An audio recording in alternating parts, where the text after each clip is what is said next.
complete different world than what I've experienced now. I'll never forget it because I think it still helps shape my mentality. But growing up in the projects in Chicago, it's funny that the Last Dance is the only thing that people watching nowadays. So I grew up just blocks away from there in the Henry Horner projects, and more or less my whole life was just a few city blocks. So as a 14-year-old boy out of Chicago, place just plopped into Maine was quite the culture shock. Hey Chris, I just saw the box score from last night's game. Kendell scored 17 points. He's like, I don't know what you're doing over there. I remember a couple times emailing you saying, hey, I'm running our defense. We're running the swing offense. And I got this team undefeated right now.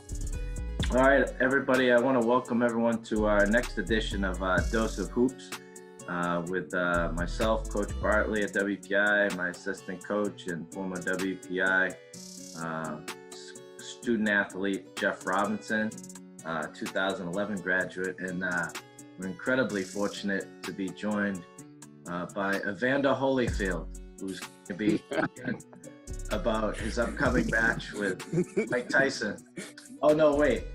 That's somebody from my very first team, my very first year at WPI. Somebody very near and dear to my heart and the program's heart and WPI. Mr. Kendell Clark, who's joining us from California today. So, Kendell, first of all, welcome to Dose of Hoops. And what's going on with your family? How's everything out there in Cali? Thank you for having me. I saw an episode and a half. Honored to be a part of this. Now I'm a proud alum of WPI basketball. My family's good. So myself, Megan, and our recently turned 2-year-old son, Damar, that she's allowed him to watch sports on TV. That's the only TV that he gets, so I'm happy with that. This pandemic is interesting, certainly brings challenges. I am fortunate to actually still be working, but also going into the office, so I get some person-to-person interaction and not going crazy. So that's good for me, good for my relationship, good for family. Things are good. And if I have to be quarantined and I get to go outside, SoCal isn't a bad place to be. That's for sure. I remember the other day you sent me a picture of Damar shooting on one of those play hoops. And yeah. I made sure to tell you I don't want you teaching how to shoot. Leave that to Ian Bonzani, who you played with. You teach him how to play defense and get loose balls or something, okay? Yeah, I'll do that. I know where I stand, so I'll get help when it comes to offense, and I'll teach him everything I know about defense, and hopefully he gets some athleticism, some hops from me. Yeah. So before we get started, I really want to talk about what you're doing with your career and what you've done since WPI, because you and also your upbringing, because you have a unique story that I think is a very powerful one to accomplish what you've accomplished in life to this point. But I have to start with what I think is one of the funniest stories I've ever experienced as a coach. So anyways, I take over WPI with Coach Oliveira, my assistant coach. And Kendell is one of the players that we inherited on the team. And we got the job somewhere in July or August. So, the team we had was the team we had. And, Kendell was one of the first players I met. And I had known, about Kendell because I was coaching as an assistant at Babson before. So anyways, we start, meeting with the players in the fall and start trying to get to know them. And, one of the things that jumped out at me was you told me you didn't have your license. And, and it's funny. It's like, so back then, this was like 2000, 2001 or whatever. And that was like, I was like, what do you mean you don't have your license? You're like, cause you were you were a senior that year, right? Yeah. So if it was 2001, then I was 21. Yeah. So I was like, what do you mean you don't have your license? Like, how are you gonna like survive? It's funny nowadays, like a lot of kids don't have their license, but so I'm like, that's ridiculous. You're getting your license. So I remember like you and Shangari Maleshi, he also didn't have his license. So yeah. I'll never forget trying to teach you guys how to drive. I remember taking you guys to Fitchburg, okay? And we went to do your driver's exam. And I sat in the back seat, the state trooper was in the front seat. And I mean, I was thinking to myself, like,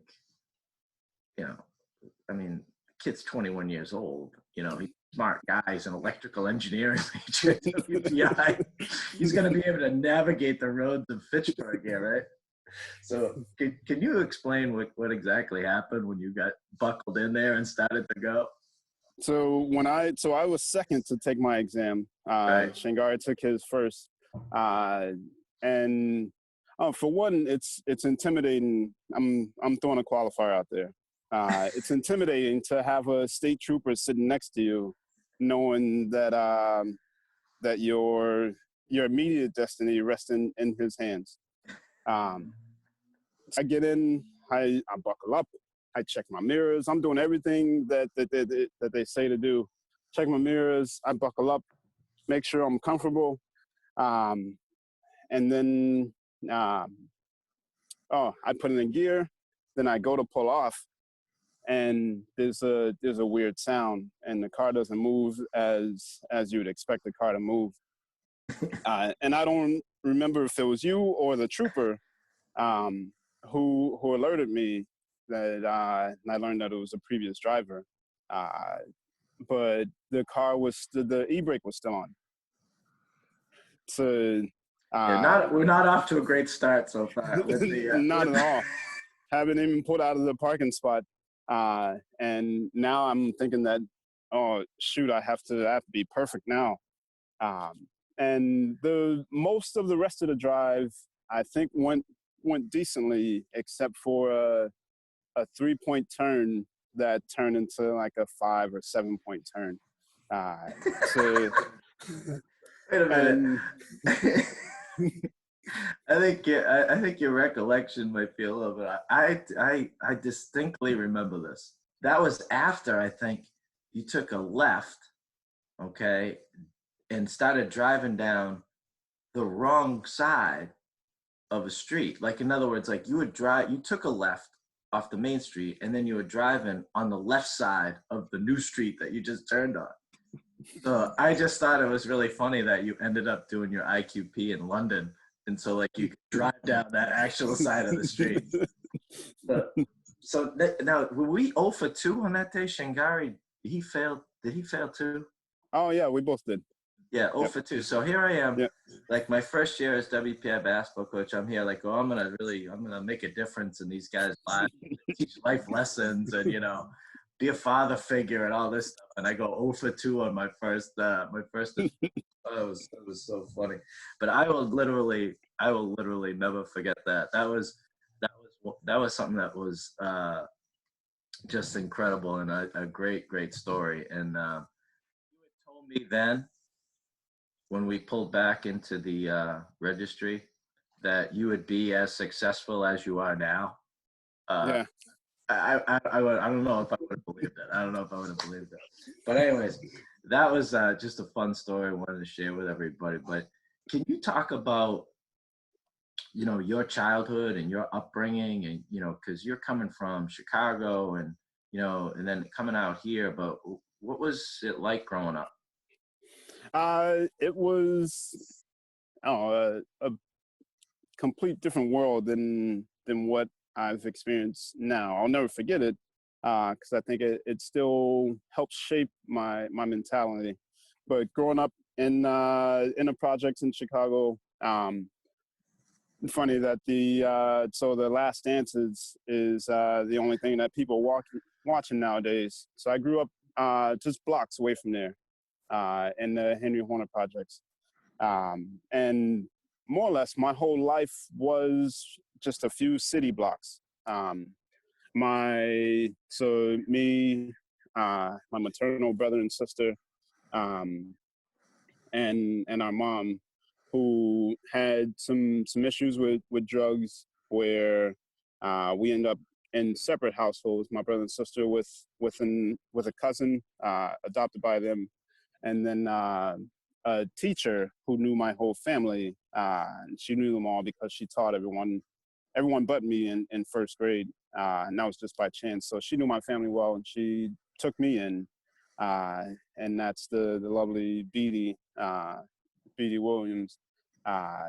So she became my foster mother, my legal guardian, and then I ended up with just strictly by chance. I had applied to a few schools in Chicago for high school, and gotten into them all. But then an opportunity came up to just interview for a high school in Maine, so I ended up getting that full scholarship there. To Fryeburg, right? Yeah, Fryeburg Academy. Yeah. Where that's one of the few schools that is both a boarding school, private in that way, but also serves as a public school for the surrounding towns. And there is where I met. So you got my birth mother, Connie, and then Beatty, and then there I met my third mother, Cindy Breuer, and that whole Breuer family. They just happened to look after me, and they attended all my home games. I went to their place on the weekends.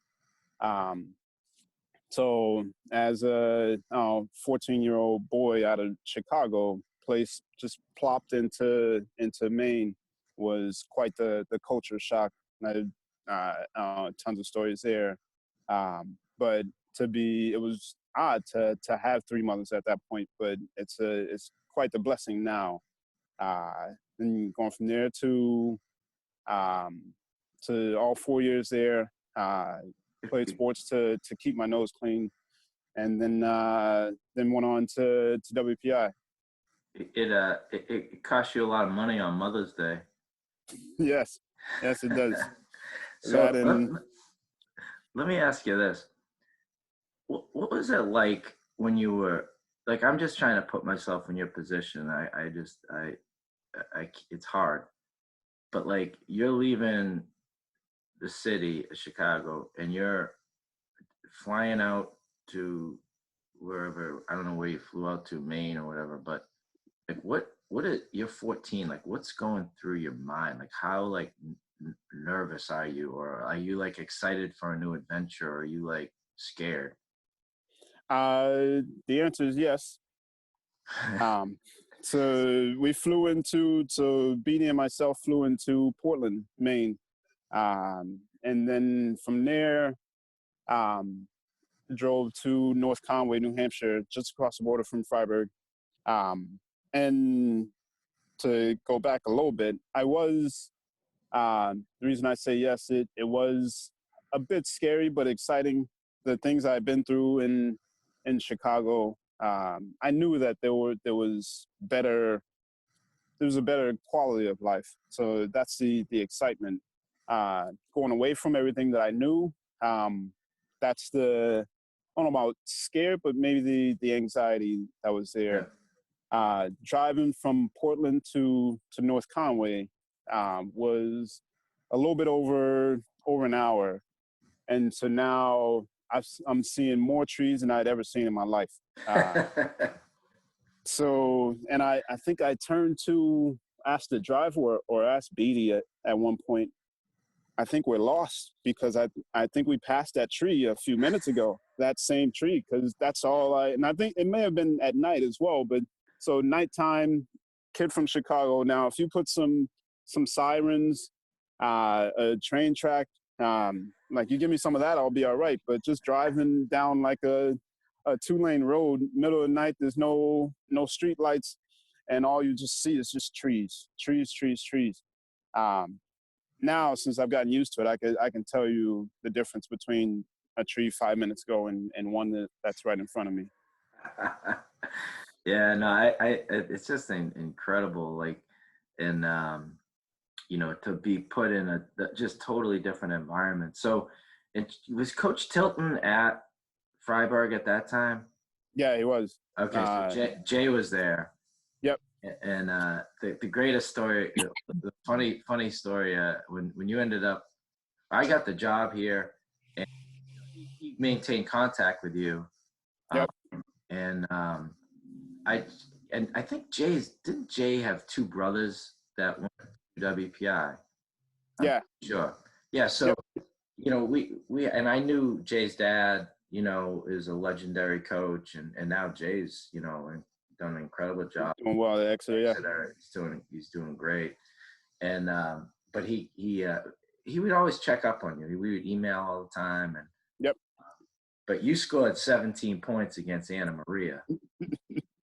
I remember telling you this story, and he emailed me and said, "Hey Chris, I just saw the box score from last night's game, and Kendell scored 17 points." He's like, he's like, "I don't know what you're doing over there, but for 17 points in a college basketball game, you guys are gonna end up being pretty good there at some point." I emailed them back. I told them it was all coaching. It was all coaching. You know what I mean? But I'll never forget that. That was awesome. So now, you were like gifted as a student when you were young. Like you had like a gift in math and science. You always had that. That's right. Yeah. Yeah. So when you were at Fryeburg, you started looking at, you know, places to go to school. Were you thinking about going back to the, you know, Midwest, or were you? Not at all. What drew you to WPI? So, what drew me to engineering in general was I was thinking about just the future of the world and how things are moving forward. There'll probably be a lot of things that are automated. And so I thought, you know what? If things are going to go this way, then they're always going to need engineers, always be in need. I don't care how many machines you have, someone's going to have to design that thing, to build that thing, maintain that thing. So I decided that engineering would be a safe path to go. And so I applied to WPI, MIT, BU, and Northeastern. Those are only schools I applied to. And there's one school that I held a grudge against because the only one I didn't get into, even though I went to their summer program, was MIT. And the WPI system was pretty intriguing to me to go on terms, and the opportunity to do the different projects in places around the world was attractive. And Kendell, like when you left WPI, you actually got into coaching and teaching. Yeah. So here comes Jay again, right? I think just before graduation. He said, "Hey, what are you doing after you graduate?" And I said, I don't know yet. I got a couple interviews. So things are up in the air. And he said, "Well, what do you think about teaching and coaching?" And I don't know if I had told him this before, but I think that's something that I had always wanted to do, because I love the game, and just teaching in general, trying to help someone, since I think I've had a lot of help along my path. I think we all have had in some way. So giving back and just seeing that aha moment in someone was pretty cool. So I interviewed for a position and got the position to teach physics and geometry, so and coach basketball and football at New Hampton, which is where Jay's dad was, and he ended up retiring during my tenure there. But I had a lot of fun there, very rewarding. I think I thought so much of what I had learned under you as a coach, that I remember a couple times emailing you saying, hey, I'm running our defense. We're running the swing offense. And I got this team undefeated right now. So that was a proud moment for me. I hope that you felt proud as well to know that part of your coaching tree had, although it's since died down, but was experiencing some success. Yeah, no, it's one of those things that I think it's important for, people to realize all the different things that you can do, coming out of WPI. It's not like a cookie cutter, type of place. I mean, we've had some kids get into teaching and coaching. You can actually get a Massachusetts certification for secondary ed in math and science through the IQP. And you actually did your IQP, I think we alluded to it earlier, in London. That's right. What was that like for you going to London, England to do your IQP? It was fantastic. I mean, I obviously knew what it was. Hadn't been at WPI for a couple of years before being accepted into the program in London. But having never been outside the country before, that was exciting. So I knew at that point that, hey, life does have quite a bit more to offer. I get to go over and interact with my team that I had formed at WPI, but then listen to people with weird accents. That was pretty neat. And my project was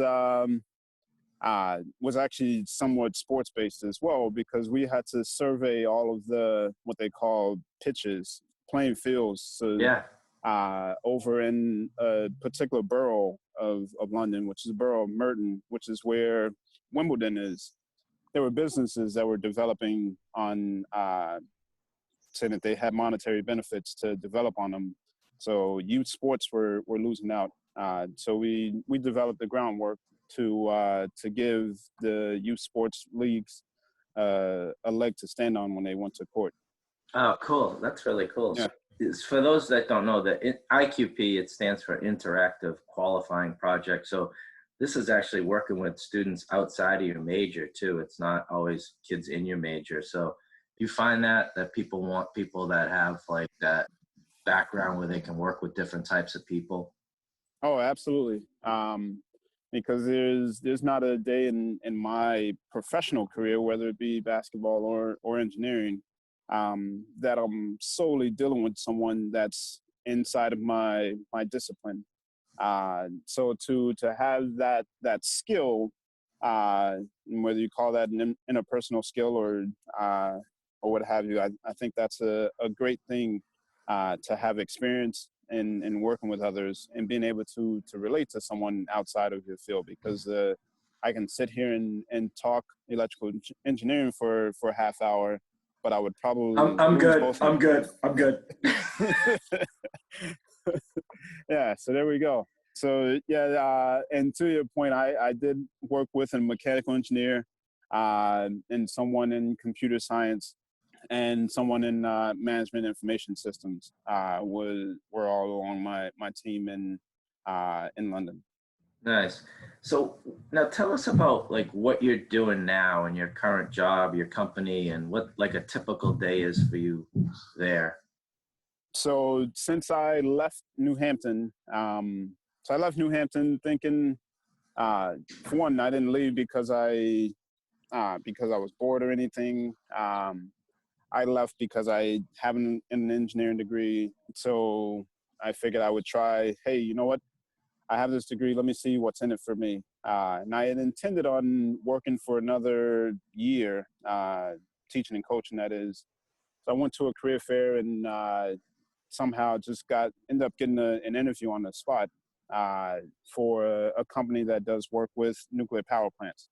And so that got me back into engineering. I've been in that field ever since. So most of the time I was working on power plants and helping them. So whether it be fixing an issue or helping them output more power.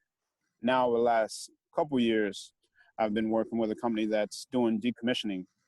So this power plant here is no longer producing power.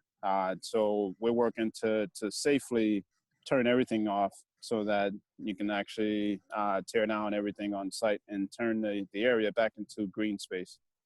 Is this a quarantine beard, or you going back to that? Because that we used to have that, right?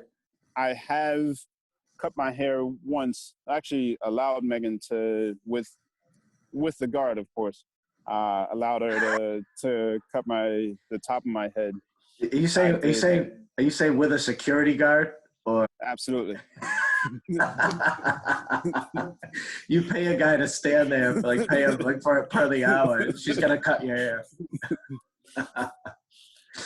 Yeah. So let me. We just got a couple more things I wanted to shoot the breeze with you about. But I mean, one of the things is like having Jeff too is like, so Jeff, like from your, I mean, it's totally two different eras. Like you graduated in 2011 and Kendell was, around the early 2000s. But like, what was maybe the biggest thing that you got out of, basketball experience at WPI that you kind of take with you every day? The one thing I really took from being around the program is like giving everything you have and all that energy and effort into something that you believe in and something that you trust in is really special. And what comes with that is I think it takes time for a lot of younger guys to understand, but trusting in people that you believe in, and that was one of the big things for me. So I started off my college career a little bit rocky, ended up transferring to WPI. And the one thing, I was at a point in my career, having already moved schools once, that it was like, hey, look at like a lot of these issues you're having, it's probably not somebody else, it's probably you. So, me just kind of understanding that and changing the way I did things and really trusting in people who I trusted. Ultimately, if I did that at a high level, I thought it would pay off for me in the end. So if I gave everything, all my energy to something that I really believed in and people who I trusted, that was gonna be powerful for me, and that was gonna get me somewhere where I wanted to be. And I think that's kind of the biggest thing I took from it. Yeah, it's what a team's all about. It's like the trust and accountability of each other, and reliability. But sometimes you just got to take that leap of faith too, and trust the process, so to speak. Kendall, but what about you? What's been powerful for you from that experience? Because you dealt with, Jeff went to 2 or 3 NCAA tournaments. We won the regular season two or three times, and Jeff was there. You didn't experience the winning. You won 5 games your senior year and 0 the year before. But what did you get from those experiences? So it's regardless of how difficult something may be, I love a team atmosphere, and if you have a team that truly treats each other like family, then that'll help you get through all of the tough times, whether that's all of the losses that you accrue in a season, or even just a tough practice together. So that's anytime I talk to, whether I interview or something, when I talk to someone now, I still speak of team. And 2, I know one of these mottos came from our program. I don't know if the other one did, or if I emailed it to you, or just vice versa. But next basket wins, and plan to work and work to plan. So I still look at life in ways in those two mantras. If we weren't as skilled as others, we definitely went in with what I saw as a solid plan. So knowing what the task ahead was, and speaking basketball, knowing who your opponent is, knowing what their key moves are, and trying to take that away from them, and putting ourselves in a position to win. So having that plan and then going into game day and putting that plan together. And it made things, whether we won or not, it made us more competitive. So believing in that. And then, yeah, the next basket wins. So, hey, if you're going to take a shot, take a good one. And don't let your opponent take a good one, force them into a bad shot. So I still hold those close to me to this day, those two. Yeah, that's cool. It's like the next basket wins thing started like we'd say like, pretend you're playing a pickup game and, it's next basket wins, you're playing straight to 11 and it's, 10-10, play every possession with that type of focus and intensity and energy. And it's something we still talk about to this day, but back then we put it on the t-shirts and everything, NBW, and everyone used to be like, what the hell's NBW? Did somebody die? And next basket wins. So no, that's what it's all about. I will say this, like, I mean, one of the things that like I'm just so appreciative with you is just how you've stayed connected to me and to the program. And I mean, it's like you're always like just reaching out and saying, hey, good win, or hey, what's going on, coach, that kind of stuff. And it means so much to me because I know we joke around a lot about like your basketball offensive prowess, but you're still, to me, one of the key people that's been able to where it's at. And I think sometimes like there's an old saying like never forget where you came from, and I'll never forget what you and your group did to establish. Everyone talks about culture nowadays and it drives me nuts a little bit, but yeah. What is the culture? Culture was like, we had a bunch of guys that hadn't won a game in college, or won very few. And, what we did was, the culture we did was say, hey, let's do everything we can, as hard as we can, as well as we can, and, stick together and just plug through this day by day. And that's not easy when you're not getting immediate results.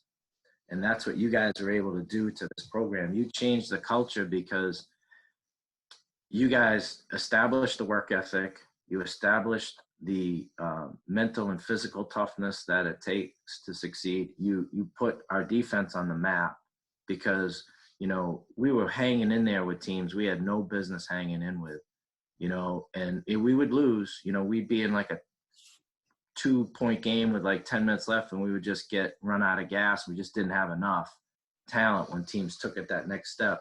But we scared a lot of teams. And what that did was it created this culture amongst us where we were now competitive, and yeah.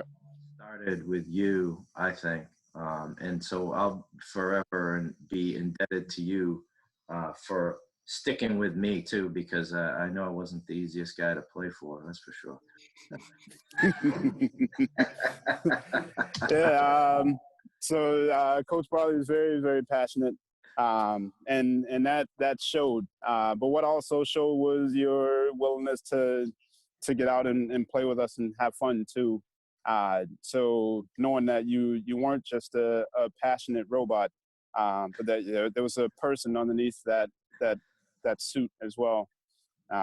So that made it fun, made it, I won't call it easy, but made it palatable. And it should be challenging, because if you're not challenged, then you won't grow. And I think we all grew, and it's good to see that the program has grown quite a bit since you've taken over.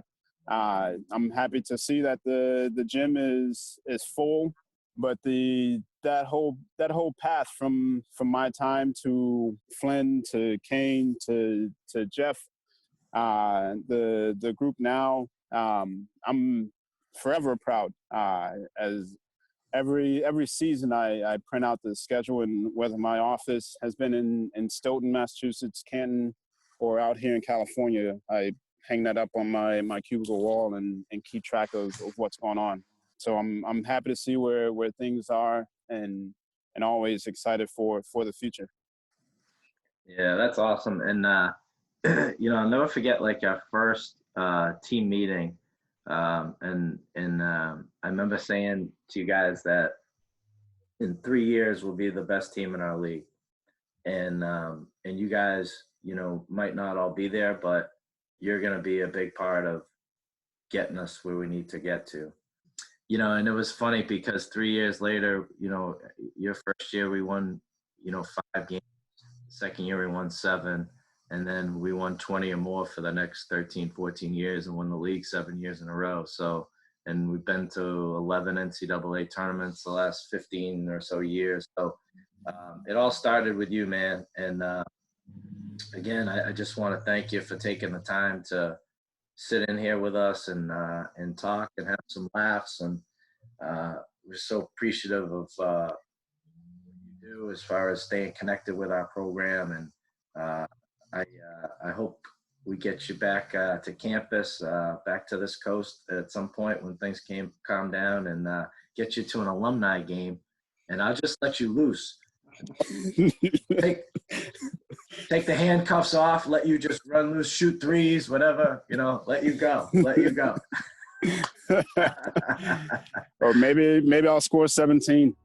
And listen, I want you to tell DeMar. So DeMar's 2, right? 2 or 3? It just turned 2 May 2nd.